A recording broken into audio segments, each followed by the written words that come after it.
Chapter 6, it's me, Mr. A, back with story time for another day and Tom's Midnight Garden, and we'll find out what happened to Hattie now.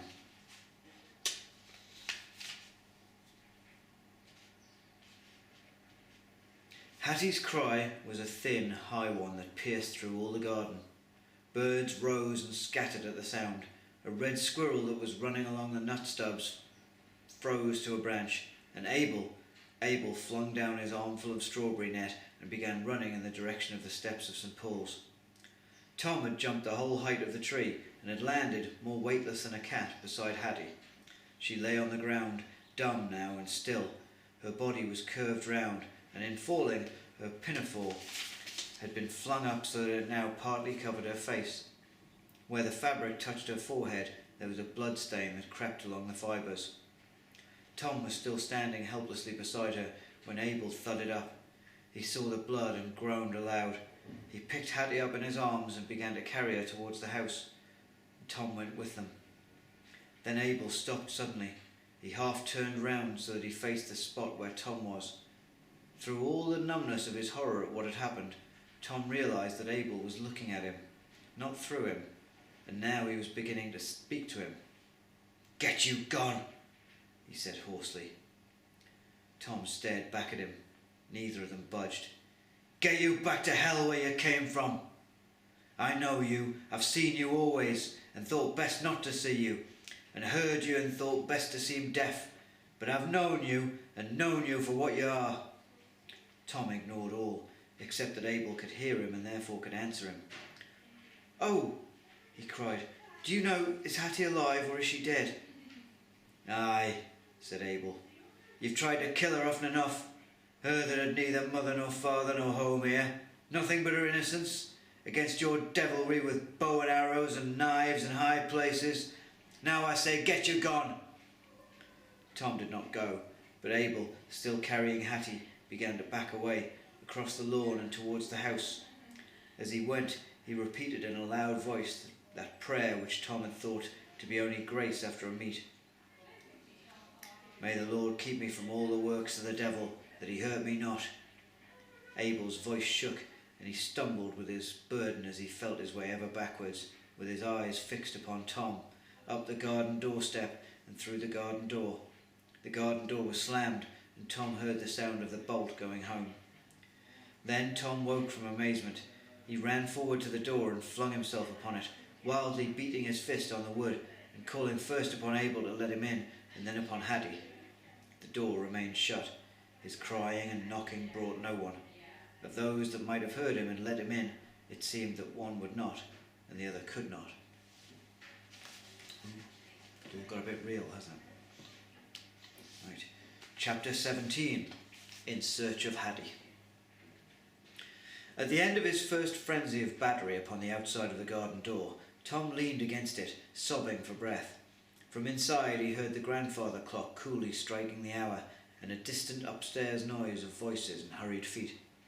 He could not open the door, and he now realised he had exhausted the strength of body and will that might have carried him through it.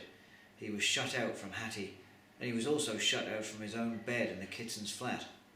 But the fear for Hattie remained greater than the fear for himself. Tom withdrew across the lawn into one of the yew alcoves. All he could do was wait. It seemed a long time before the garden door opened and Abel walked out. Tom went across to him at once and addressed him. "Abel, please, how is Hattie?" Tom thought that he had prepared himself for anything from Abel. If Abel believed him to be a demon from hell, disguised as a boy and intent upon bringing misfortune to Hattie, if he believed that, then he would hate Tom and rail against him, cursing him and banning him with exorcism of prayers and the Bible. The one thing that Tom had not been prepared for was that Abel should go back to his safeguard of refusing to see or hear Tom at all. "Abel! Abel! Abel!" Tom begged. "She's not dead, is she? She's not dead?" At last he saw Abel's eyelids flicker, and then for a moment he allowed himself to see Tom. Tom's face had the dirt of tree climbing upon it, and 2 clean tracks through the dirt from eyes to chin, where tears of exhaustion and terror had made their way. Altogether, there was about Tom something so like a boy and so unlike a demon that Abel was trapped, for the last time, into speaking directly to him. "No," said Abel. "She's alive." And he fixed his eyes straight ahead again, took a deep breath, and walked deliberately through the side of Tom's body and on towards the potting shed. Abel had left the garden door open behind him, as it always stood in these days of summer. Tom's thought was at once to go into the house again, though whether to get himself to bed or to find out more about Hattie he did not think out. The matter was settled for him. This time the furniture did not dissolve in front of him as he advanced up the hall. The stuffed creatures held their ground and stared at him firmly with their glass eyes through the glass sides of their glass cases. He had time to notice the mercury in the barometer and to see that it reached to very dry.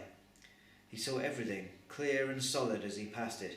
He came to the grandfather clock. Its fingers were pointing to 11 minutes to 5, and he saw again the design behind the fingers. Even in his anxiety for Hattie, his attention was arrested by it. There was nothing new to be seen, and yet he seemed to be seeing everything freshly. He still did not know who or what was the angel creature painted there, striding on sea and land, with open book, but he felt that he almost knew the meaning. One day soon he might know. Now he turned from the grandfather clock and towards the staircase. He saw it carpeted. Each carpet tread was held in place by a shining brass rod, and tread by tread the carpet mounted softly and steadily upstairs. Tom took a step towards the staircase and then halted, wondering what he was about to do. Behind him, he was leaving that garden kingdom of Hattie's where he and Hattie and Abel were the only 3 inhabitants, and Abel had even denied that there were more than 2. He was leaving that and going forward into the Melbournes' house. Already the Melbournes and their lives seemed to be pressing round upon him. At the foot of the stairs, to the right, was a row of pegs from which hung Melbourne hats and caps and coats and capes. Next to these was a boot cupboard. Tom knew it was a boot cupboard because the door was ajar and he could see the shelves inside, and standing upon them all the Melbourne boots and shoes and slippers and pumps and gaiters and waders and spats. Opposite the coat pegs, on Tom's left, was another of the brackets, and on it had been left 2 marbly backed ledgers and a little safety inkwell and an old-fashioned ruler of ebony, which Melbourne did they belong to. There was a door next to the bracket, the door through which Susan had once come with her kindling wood and matches. Now, from the other side of it, Tom heard a murmur of women's voices. He couldn't hear what they were saying. He couldn't hear who they were, although he imagined that one voice sounded like Susan's. Tom felt among many strangers and lonely. There was no Hattie here, and his secret fear was that there might be no Hattie anywhere. Abel had said, "She's alive," but perhaps that meant she's just alive, or even she's alive but can't live long. In the past, Tom had managed to convince himself that Hattie was a ghost, and now he must face what went with that at some time she must have died. Ghosts had always died before they became so. Tom's reasoning ran into anxious, confused circles. He needed a great deal of courage to go forward and set his foot on the bottom step of that soft, silent stair.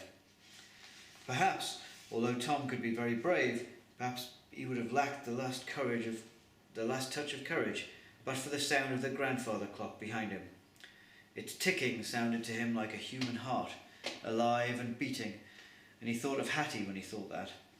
He braced himself and began going upstairs.